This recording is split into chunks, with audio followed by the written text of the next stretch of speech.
વાત કરીશું ભાવનગરની તો ભાવનગરમાં ધોધા રોડ બાલયોગીનગરમાં ડોક્ટર શિવરાજ લાખાણીને ફટાકડા ફોડવા બાબતે માથાકૂટ થઈ હતી, જેની દાજ રાખી ડોક્ટર શિવરાજ લાખાણીને તેના પુત્ર કહાન લાખાણી ઉપર હુમલો કરવામાં આવ્યો હતો, જેમાં ડોક્ટર શિવરાજ લાખાણીનું કરુણ મોત નીપજ્યું હતું। આ મામલે પોલીસે હત્યાનો ગુનો નોંધીને આરોપીની ધરપકડ કરવા ચક્રો ગતિમાન કર્યા છે।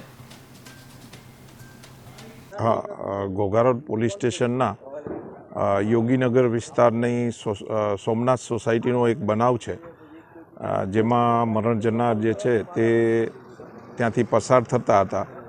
દરમિયાન રોડ ઉપર માણસો જે છે ત્યાં હાજર હતા। એ દરમિયાન રોડથી વાહન દૂર લઈ જવાની બાબતે એ વચ્ચે બોલાચાલી થયેલી અને તેના દીકરા બી આવી ગયેલા અને આ બોલાચાલીમાં જે છે તેને છરી વડે હુમલો કરેલો છે અને તેનું મૃત્યુ નીપજ્યું છે તેવી પ્રાથમિક માહિતી છે। આ કામે પોલીસ જે છે એ લાશનો કબજો લીધેલો છે અને સિવિલ હોસ્પિટલમાં જઈ ઇન્ક્વેસ્ટ ભરી અને ફરિયાદ લેવાની કામગીરી ચાલુ છે।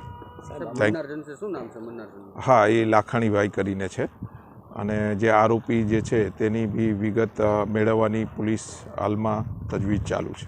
Thank you. હા, એ જ પર્સનલી જે છે નજરે જોનાર જે છે તેને પોલીસ લોકેટ કરી અને મારવામાં કેટલા જણા છે એની તપાસની કાર્યવાહી અને ફરિયાદ લેવાની કામગીરી